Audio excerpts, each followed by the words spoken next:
tell us what you're currently doing. Tell us about UK Hired. My name is Anastasia, as you said. I'm running UK Hired since March. So I used to be an international student on Tier 4 visa in the UK.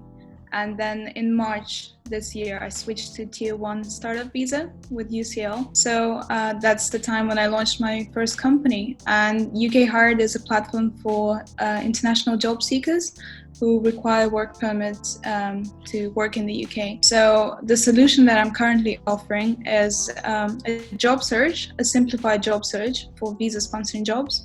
So the way it works is I created like an algorithm that checks if the job passes visa eligibility criteria, because as you probably know, there are quite a few and not everyone is familiar with it. So like the usual process requires you to go over the government, PDF files, check if the company has a sponsorship license, check if if the salary is appropriate, all these kind of things. And it usually takes around like 5 hours just to find a job that you can apply for that qualifies. Or if people don't know about those requirements, they're just gonna end up, applying for jobs, going through interviews, and then realizing that the job was never going to be sponsoring visas. So that's the sort of problem that I intend to solve. And I currently have not too many jobs on my website because of coronavirus that kind of destroyed the market. But yeah, like all the jobs that I have on my website, they've been verified, and some of them explicitly say that they're willing to sponsor people from overseas and like sponsor their visas, but most of them are checked by the algorithm and by me as well.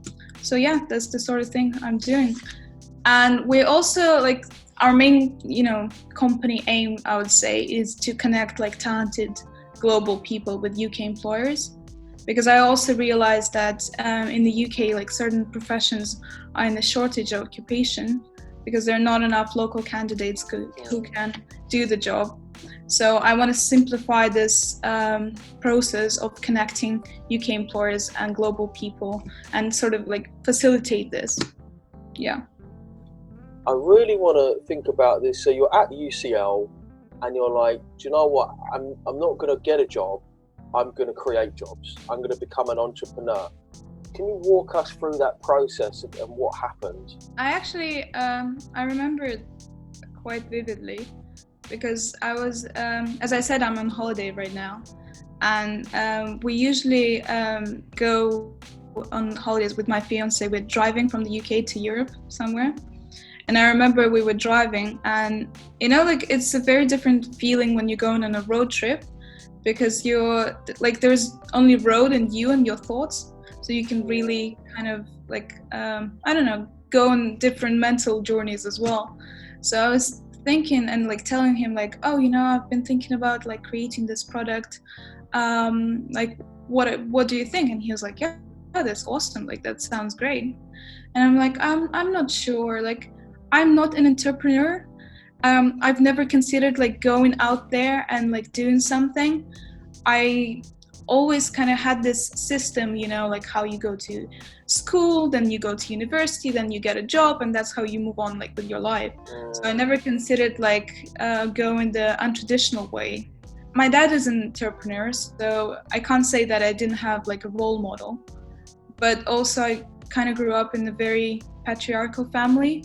So my mother and my older sister, they never worked. They're real housewives, they stay at home, they take care of the kids. And I never considered like, being a female entrepreneur and like going for it. And I'm very grateful for my fiance, like for encouraging me to do it. And he was like, you can totally do it. Like you have all the skills required for it. You just have to believe in yourself and like go for it. So I was like, yeah. Well, maybe you're right. Maybe there's some truth in it. So that's how it began. Like drafting the website and like thinking of all those features and stuff. I still had my doubts. I'm not gonna lie to you. Like I was at the moment, because when you apply for jobs, like if you want to get visa and you're an international student, you have to start like a year before, right? Like you can't really do it like a month before your visa runs out, right? So I stopped applying for jobs like 6 months before my visa was running out. And I knew that I wanted to stay in the UK because by the time I already had a dog here, I've had like all my friends were here, everyone was here. So my life was really in the UK, and going back to Russia would mean like losing all of it. And I knew that like I was taking a big risk, because what if my idea is not supported by my university? What if they think that there's nothing to it? What if they don't sponsor my startup visa? So I was really sort of like risking it all. But then I decided that it was still worth it. Like, if I can, that would be an amazing journey, and I just have to go and like take this opportunity. Because if I didn't, like, I wouldn't have known. Like, I'm still, when I was applying for my visa, I didn't know that I would be like a business guru or something. I just decided that you either try it or just regret it. So that's how that's the approach that I took. So walk us through the process of applying for a tier 1 startup visa and what happened. At the time, you probably remember that before they introduced startup visa, they had graduate entrepreneur. And the conditions were slightly different. They've introduced with the startup visa, they introduced this criteria that you have to, your idea has to be innovative and has to be financially stable and all these sort of like things. So I started this time. I knew that I had to read everything and like really educate myself on this whole visa thing. So I began reading all these documents, like reading. There are not a lot of like startup stories or anything, so I'm happy to share my journey. Maybe it will help somebody, because at the time I couldn't find any resources or any articles or anything. So I started reading through this, and they had like a list of sponsors that can like sponsor your visa, and it can go like 2 ways. You can go with your university if you graduate from a UK university, or you can apply with like different accelerators and stuff. So I checked that my university, UCL, had a license, and I've booked an appointment with a business advisor. If there's somebody watching this and he wants to be in your position where you are now, but maybe they're just getting started, what's some great bits of advice or things that you look back on and think, I wish what that person told me was really helpful, I wish I knew that? Well, I think the best piece of advice that I have received is that you just have to believe in yourself, that you can do it. And you can be your best friend but also your worst enemy. And for me, I'm always like, I'm always striving for perfection. And actually, I feel like being an entrepreneur, I'm trying to fix that issue. Because, sometimes people say that, oh, like being a perfectionist is great because you always kind of like think about these little details and you do your work as best as you can. But also it's a very like damaging thought, because sometimes you're just like, oh, I can't make it great, so I'm just not gonna do it at all. Or you're thinking that, like, I don't know, I don't think I'm up for it. So if you believe in yourself, if you believe that like nothing, as you said, like nothing wrong can happen, even if you fail, that's okay. It's still worth trying. That's the best thing. And another piece of advice is that don't always look for opportunities and like wait for opportunities. You have to also create opportunities for you. Because even as I said, I kind of failed my A-level results, so I didn't get into like a Russell Group university. I still went to a good university. It was City University of London. So it wasn't like the top uni, but things that I learned there and like people that I've met there, it's just like incredible. And also I know some people, like my classmates, people who were in the same boat as I was, they're like, oh, always complaining about the university, like, oh, the university is not like giving us enough resources or something. Oh, it's not good as LSE or like UCL. But for me, it was great because I was creating opportunities for myself. Like I was going, and like trying to meet lecturers. I was actually, that's how I landed like my first two jobs. I was a research assistant to one of my professors, and that job didn't like exist before. I just asked for it, and I'm like, I can do this and that. Maybe, I can be of any help for you. And they're like, yeah, that sounds good. And like because nobody had approached them, that's how I landed the opportunity. So I think, it's beneficial for anyone, not just entrepreneurs, but for entrepreneurs as well. Like you have to have this mindset that you just, even if there is nothing for you, even if it seems like you're in the worst possible scenario, like there's still way out, and there's still like opportunities that you can create. So you just have to be, you just have to believe in yourself and do the thing that you want to do. Yeah, fortune favours the bold. Yeah.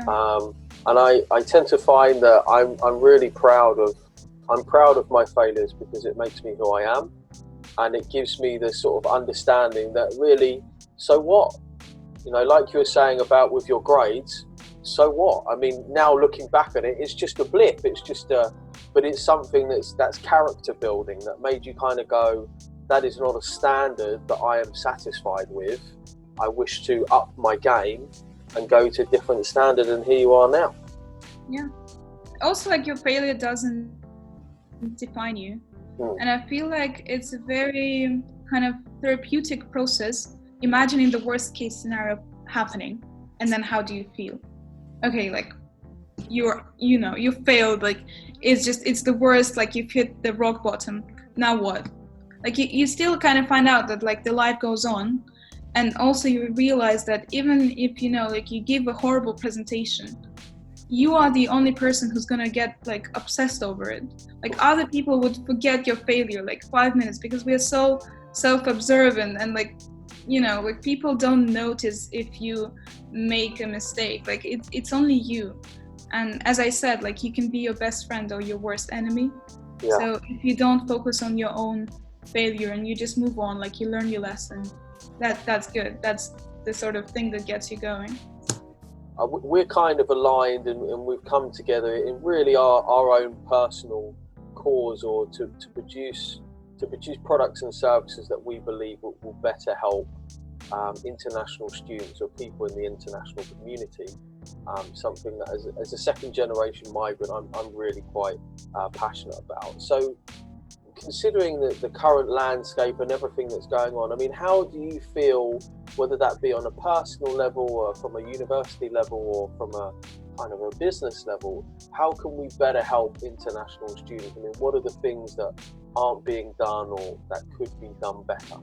To be honest, I think what you are doing is great, is that you create lots of content that just, that's amazing that you make your content free and available for everyone, that you just share the knowledge, because I think that's the main thing that people lack, is that the understanding of how it works and like the knowledge about the whole system. Because, let's be honest, like the UK is not the easiest country to immigrate to. Like it really isn't. Like there's so many like problems and challenges on the way that you have to learn about it. And also I think people should understand that getting a work visa is not easy. And even if you have the help of like you or me, like they still have to do the work. And the sooner they start doing this work, like the sooner they like get the work opportunity or get some internships, like learn a new skill, like you really have to look after yourself. And if you want that visa, like you have to work hard for it. So no matter how many like great resources there are, and I'm happy that there are nowadays that there are more resources like Student Circus or UK Hired, right? Like you are still the one who's gonna sit at the interview, right? Like no matter how good of a preparation you had, like you are still the one who's gonna do the main job. So people should understand that there's no easy way of doing it. Like there's, it's like losing weight. Like you can't have one pill and get like 10 kilograms off you. Like it just doesn't happen this way. You have to work hard for it. So I think like people should have no illusions about it. Like it's difficult, but it's possible. And yeah, it's great that there are so many resources that exist that educate people, that tell international students, their success stories, that say that like you can absolutely achieve it. It's just you have to work hard for it. Yeah, I think what you're speaking about is the sense of personal responsibility, and really not being, as you have described so wonderfully, you had a real deep sense of personal responsibility. I think that's really run for our whole conversation, and in fact, when I speak to a lot of the mainly, as we've spoken about, the talented women that I work with, they have a deep sense of personal responsibility. They don't talk about their parents or their partners. They don't talk about their friends. They talk about themselves and what they believe that they're capable of. And that is essentially, it makes you unstoppable, because you're not competing against anybody else. You're not trying to do something for somebody's love or approval. You're just doing it because you believe that you are worthwhile. And that is, what can you do to prevent a person like that? Not very much. Yeah. Actually, you said something that reminded me of the words that the business advisor at UCL told me. I was like, so what's the competition for the startup visa? Like, how many people usually apply and how many places do you have? And he told me, you're only competing against yourself. Like, if your idea is great and we have, many amazing applicants, we can apply for our license to be extended and get new people on board. Like, we will do our job. Like, we want to encourage, graduates who want to be entrepreneurs. So the only person you're competing against is yourself. And if you present your idea well, if there is an actual problem that your business is supposed to solve, then we up for it. Like, we're gonna back you. And yeah, I think that's amazing, because you sort of like always in this mentality of like comparing yourself to other people, right? Like thinking, am I good enough? Am I worthy? But truly, like, you're not competing with anyone else but yourself. Very wise words, and it's not about fairness. The market is about supply and demand, and I truly believe the British marketplace is highly meritocratic, and will very much, if you are the best, you will find a home here. And if you're not quite getting there, but you keep knocking on the door, then you're certainly going to get somewhere. And great advice from those young shoulders. So my last two questions, if I may. First of all, what's the best piece of advice anyone's ever given you that just really sticks in your mind, or maybe you bring it up when somebody asks you for advice or for help? I don't know. I mean, I think this has been like a theme of this conversation, is that you just have to believe that you can achieve anything. And like, you should try. And I believe that we only live once, and like, we can do so many things in our lifetime. And it's okay if you are young and like you are uncertain of what you want to do. Just do everything, because as I said, like, at some point of my life, I believed that I wanted to be a political scientist. I was writing like research papers. I was really into it, and I was genuinely passionate about it, like, it's not like I was faking it. But then I was like, you know what, I actually want to go out there and create something in this world. Like, I don't want to be sitting and like spending all my lifetime writing papers in the library. I actually want to create something. And I was like, well, now I'm an entrepreneur, and why not? Because I can. And I didn't have any MBA, or I wasn't even an avid reader of business literature. I'm usually into like politics and psychology. And even like right now, I'm not sure if I'm going to be an entrepreneur for the rest of my life. I'm actually considering doing a second degree in psychology, one day. So it's just, I think that you really have to go on and explore as many opportunities as possible. And especially like when you're young, like when you already made it to the UK, you are already great. Like, you already went out of your comfort zone. So there is really nothing that can stop you right now. And all of the challenges, most of them are in your head. And if you overcome them, if you just decide that you can achieve them, then you can definitely achieve them. My last question is there a particular book or program or video that you feel has been really pivotal for you, has really changed the way that you see the world and you see yourself, or something that you recommend for others to consume? You know, I would love to be smart and like quote Plato or something, right? Like say that. What I'm thinking right now is, a couple of years ago, I found a YouTuber called Amy Landina. She's an American entrepreneur, and she talks a lot about like productivity, and she's also an entrepreneur, like, and best-selling author.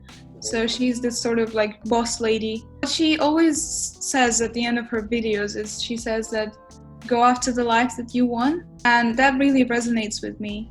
That you know, it's really up to us, like how we want to live our lives and what kind of mood do you want to get into.